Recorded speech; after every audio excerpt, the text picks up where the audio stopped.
নবীজি সাল্লাল্লাহু আলাইহি ওয়াসাল্লাম বলেন, তিনটি আমল এমন যে তিনটি আমল কেউ যদি করে তাহলে সে যেন মুসলিম রাষ্ট্রের সীমান্ত প্রহারা দিলে মুজাহিদ, আল্লাহর রাস্তার যুদ্ধকারী, সীমান্ত রক্ষী, পাহারাদার, মুসলমানের সীমানা, ওই ব্যক্তির যেই নেকি সেই নেকি লাভ করে। তিনটি আমল কি কি? সহজ আমল, একদম সহজ। এক, ইসবাগুল ওযু আলাল মাকারিহ, কষ্ট হলেও ভালোভাবে ওযু করা, এই একটা আমল। শীত ঠান্ডা কইয়া লাভ মারে কোন রকম হাত দিয়া পাওটা কোন রকম দিয়েই সরাই এলাইছে, ভিজলে ভিজলে, না ভিজলে নাই, এমন ওযু না। বরং যত ঠান্ডাই হোক, যত কষ্টই হোক, ভালোভাবে ওযু করা। বলেন এক নাম্বার কি বলেন? হ্যাঁ, প্রচন্ড কষ্ট ওযু করা, এই বাংলা কইয়া দিল, ঠান্ডা পানির ওযু করা না, মানে যত কষ্টই হোক ভালোভাবে কি করা? ওযু করা।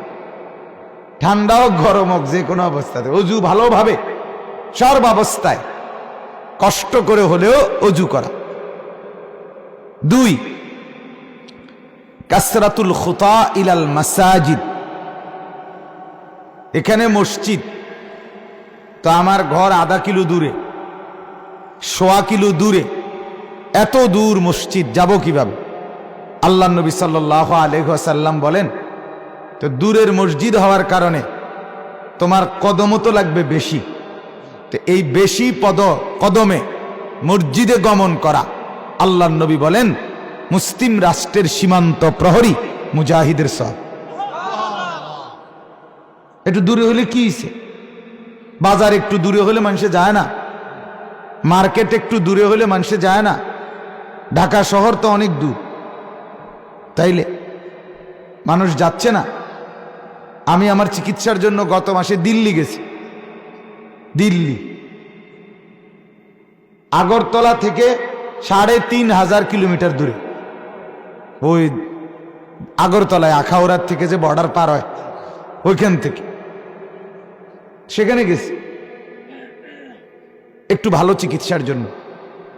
তাহলে মানুষ প্রয়োজনে, আগরতলার মানুষ পরিচিত আমার, আগরতলার লোক, ভারতের, ওনারা জন্মসূত্রেই ভারতীয়, ওনারা বলতেছে কওজুর আমরাও ছোটবেলায় পড়ছি যে স্কুলে আগরতলায়, আমরা ছোটবেলায় আমরাও পড়ছি দিল্লি বহুত দূর হয়, মানে ওদের কাছেও দিল্লি অনেক দূর, অথচ ওরা ভারতীয়।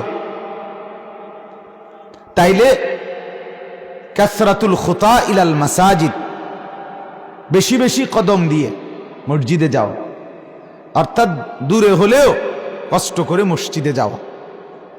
তিন, ইন্তজারুস সালাতে ইলাস সালাহ, এক নামাজ আদায় করার পর আরেক নামাজের জন্য খেয়াল রাখা, অপেক্ষা করা।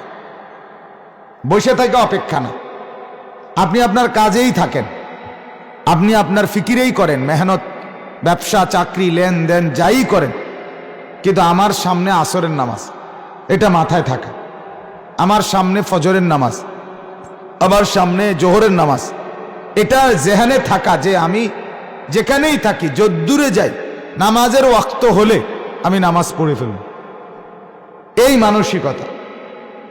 আমার শায়েখ আল্লামা মুফতি মুশতাকুর নবী সাহেব হযরত বহুদিন আমাদেরকে বলছেন যে মাওলানা, মাহফিলে রওনা দিয়ে নামাজের জামাত মিস করবেন না। কাজে মনে করেন হয়তো মাহফিল, বয়ান মাগরিবের পর পর, তো হতে পারে জামাত রাস্তায় ধরার কারণে 10টা মিনিট বয়ান হয়তো দেরি হবে, এতে বয়ানেরও ক্ষতি হবে না, আপনারও কোনো ক্ষতি হবে না, কারণ এই বয়ান, এই নসিহত, এটা নফল আমল, কিন্তু নামাজের জামাত এটা ফরজ নামাজের জামাত, তা কাজেই জামাত ছুটে না যাওয়া। তো এই জন্য এক নামাজের পরে আরেক নামাজের জন্য দিল, দিমাগ, জেহান ঠিক রাখা, যে আমি নামাজ পড়বো কখন, আবার কোথায় গিয়ে পড়বো, নামাজের ওয়াক্ত মনে রাখা। যেমন আমার ড্রাইভার, আমি সবসময় এটা বলি, আমার যে ড্রাইভার আজকে 4 বছর আমার গাড়ি চালায়, তার একটা উত্তম অভ্যাস, একটা মহৎ গুণ তার, সে যখনই রওনা দেয় পরবর্তী নামাজ কোথায়, এটা সে আগে আমার জিজ্ঞাসা যে হুজুর আসর কই পড়ব, মাগরিব কোথায় পড়ব, মানে একটা টার্গেট নিয়ে সে গাড়িটা চালায় সব সময়, তার এটা তবিয়ত। ফলে আমি যদি গাড়ির মধ্যে একটু ঘুমাইও যাই, অটোমেটিকলি জামাতের 2-4 মিনিট আগে সে মসজিদের সামনে খেয়াল করে দাঁড়ায়। তার গুরুত্বের কারণেও জামাত আকসার আলহামদুলিল্লাহ ছোটে না। এতক্ষণ মাওলানা বলছে, মাওলানা ইয়াহিয়া বয়ান করছে, আমি অনেকটা শুনছি, অনেক সুন্দর, অনেক চমৎকার বয়ান করছে। ওইখানে বলছে কিছুক্ষণের সঙ্গী, তার সাথে উত্তম আচরণ করা। সঙ্গী যদি ভালো হয় জিন্দিগি বড় সুন্দর হয়। স্ত্রী সঙ্গী সে যদি ভালো হয় জীবন সুন্দর হয়। কোথাও সফরের সঙ্গী সে যদি ভালো হয়, চলাফেরা সফর অনেক সুন্দর হয়। সব কিছুতেই সঙ্গী যদি ভালো হয় তো সেটা অনেক উত্তম।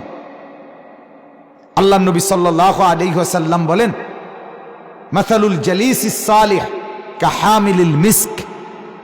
কি চমৎকার উদাহরণ দিয়েছে আল্লাহ নবী সাল্লাল্লাহু আলাইহি ওয়াসাল্লাম বলেন, উত্তম সঙ্গী আতর বিক্রেতার মতো। কিসের মতো? কেমন? নবীজি আবার ব্যাখ্যা করে বুঝাই দিছে, মানে তুমি যদি আতর বিক্রেতার কাছে ঢোকো, যাও, প্রথমেই তে সে তোমাকে আতরের সুগন্ধ দিয়ে বরণ করে নিবে। মানে তুমি তার দোকানে ঢুকলেই আতরের ঘ্রাণ পাবা, অথবা সে ঢুকলেই একটা আতরের বোতল থেকে খুললা একটু ডলা দিয়ে দিব তোমার। কেনো বা না কেনো ফরের কথা, ঢুকলেই তোমারে আতর দিয়ে কি করে দিল, বরণ করে দিল। এরপরে যদি কিছুক্ষণ অবস্থান করো তার কাছে, তো আতরের ঘ্রাণই ঘ্রাণ পাইতে থাকবা। আর যদি আতর কিনে নাও তো সুঘ্রাণ বাড়িতেও নিয়ে গেল, তাহলে লাভই লাভ। আল্লাহ নবী বলেন, মন্দ সঙ্গী, অসৎ সঙ্গী, জালিসুস সু কানাফিখিল কির, কামারের দোকানদারের মতো। কেমন?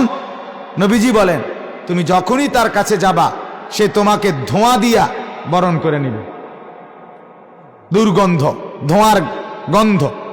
2, যদি কিছুক্ষণ অবস্থান করো তার কাছে, তাইলে হইতে পারে দেখবা উঠবার সময় হয় লুঙ্গির কোনা নয়তো চাদরের কোনা ফুরিয়ে গেছে। কি হয়ে গেছে? পুড়ে গেছে, ক্ষতি হয়ে গেছে তোমার। ঠিক মন্দ সঙ্গী হয় বিড়ি খাওয়াইবে, নয় নেশা প্ররোচিত করবে, নয় নারীর সন্ধান দিবে, নয় উলঙ্গ ছবি দেখাবে, নয়তো জুয়া খেলার কথা বলবে। একটা না একটা অসভ্য কথা বলবেই বল।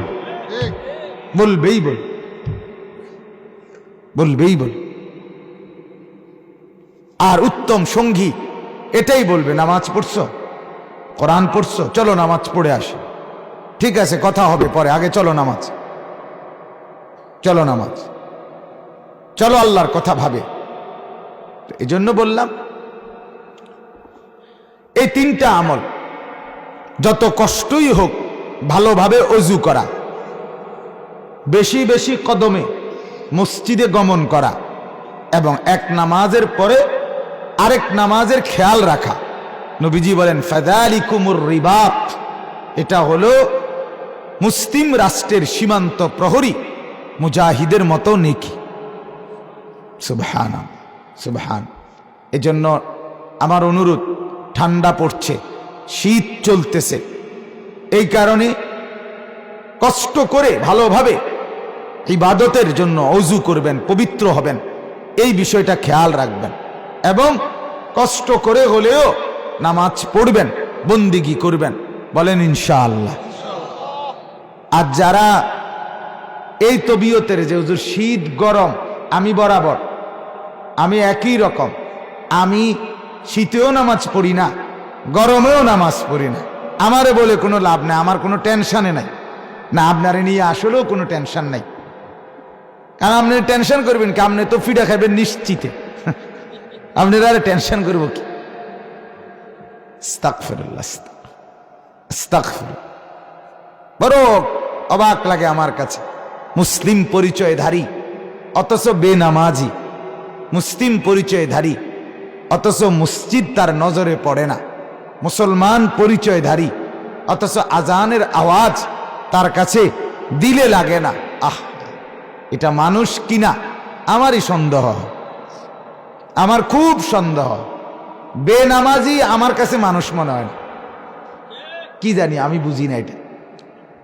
আমি হেরে মানুষে মনে করি।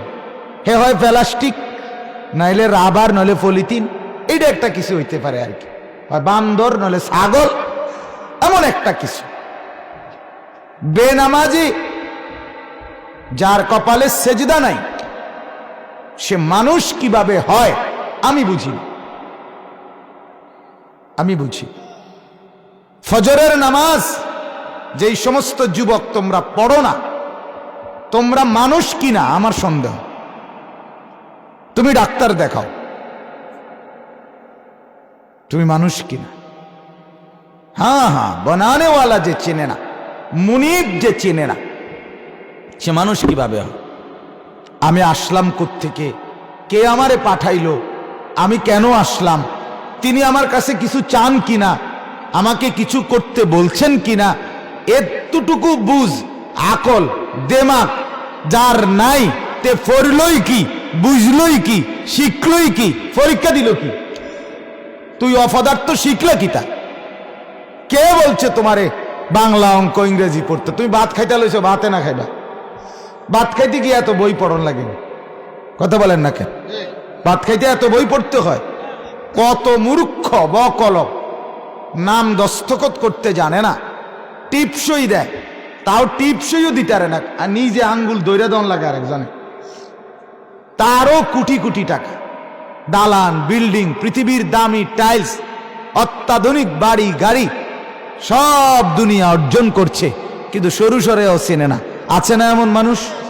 তো আর কি, দুনিয়ায় যদি ভোগ করতে হয়, করছো কেন, পড়ছো কেন? আর যদি পড়োই, আল্লাহ চেনো না কেন? কথা বলেন। দুনিয়ায় ভোগ করতে হইলে তো পড়ার কোনো দরকার নাই। হাইওয়ান জানোয়ার দুনিয়া ভোগ করছে, ও কিছু তো পড়ে না। আমি গবেষকদের কথা হইল, একটি হাতি প্রতিদিন 250 কেজি খাবার খায়, তার তো কোনো পড়ালেখা নাই। আমি নিজ চোখে দেখছি, চিড়িয়াখানার বাঘ তারে খাবার দিছে গোশত, তো 22 কেজি, 20 থেকে 22 কেজি গোশত এক বেলার জন্য গোশত দিছে খাবারের জন্য। এভাবেই তাকে খাওয়ায় চিড়িয়াখানায়। তো জঙ্গলে খায় কি পরিমাণ? সাগরের তিমি, হাঙ্গর, তারা কি পরিমাণ খায়? গবেষকদের কথা হলো, একটি তিমি সাগরের একবারে 200 শক্ত সামর্থ্য যুবক পুরুষ যে পরিমাণ খাবার খাইতে পারে, সেই পরিমাণ খাবার এক বেলা খায়, একবার। রব্বুল আলামিন বছরের পর বছর তাকে খাওয়াচ্ছে। কি দোস্ত, দুনিয়া ভোগ করছো? বেশি কি? আমি তো সবসময় বলি, আমরা কি দুনিয়া ভোগ করি? ফাঙ্গাস, তেলাপিয়া, পাতাকপি, ফুলকপি, ধন্যতা, কাঁচামরিচ, টমাটো, ক্ষীরা, ঠিক না? আর কি, আর কি? তা আপেল কোনো স্বাদে নাই, ডি অনার কি সদবদর আপেল। তাইলে ফার্মের মুরগা, কক মুরগি, কোনটা আশ্চর্যজনক স্বাদ? একটা তো নাই, খাও নারী শুধু। আমার বিবি সব সময়, আমি যখনই জিজ্ঞাসা করি বাজার কি আনতাম তরকারি, কি আনবে, আর আজকে যদি আপনার দুন্দুল কিনে তো কালকে কইডা, এটা মিলে লাইরা আনারি, বুঝেন? লাইরা আনো নারী, আজকে ফুলকপি আনছেন তো কালকে পাতাকপি। এই ছাড়া কি করবেন আপনি? কিতা আনবেন? বাজার কিতা আনবেন? আর কিতা তরকারিটা কি করবেন? আজকে যদি ওই দেশি সিম আনেন তো কালকে লত সিম আনবেন। একটু লাইরে আনো না রে, এই তো দুনিয়া ভোগ করছি আমরা। কি রে বাপ, বেশি দুনিয়া কি ভোগ করি বলেন? আশ্চর্য কি দুনিয়া ভোগ করে ফেলছি, যার কারণে আল্লাহকে ভুলে যাওয়া, আখেরাত ভুলে যাওয়া, পরকাল ভুলে যাওয়া। আল্লাহ তাআলা আমাদেরকে বুঝা মানা সহজ করে দেন। মেহনত করেন, নিজের বুঝ বুঝেন, নিজের ফিকির করেন। আলহামদুলিল্লাহ, মাওলানা ইয়াহিয়া অনেক সুন্দর সুন্দর কথা বলছে। ওয়াবুদুল্লাহ ওয়ালা তুশরিকু বিহি শাইআন, এই আয়াত থেকে তাফসীর করেছে আল্লাহ তাআলার বন্দিগির কথা, শিরিক মুক্ত জীবনের কথা, ইহসান অনুগ্রহ কার কার সাথে করবেন তাদের কথা। আমি অনেকটা এসে শুনছি, কিছুটা আমি এসেও শুনেছি। এই মাওলানা অনেক ভালো আলেম, আল্লাহ তাআলা যাকে যেন তাকে উম্মতের জন্য কবুল করে নেন।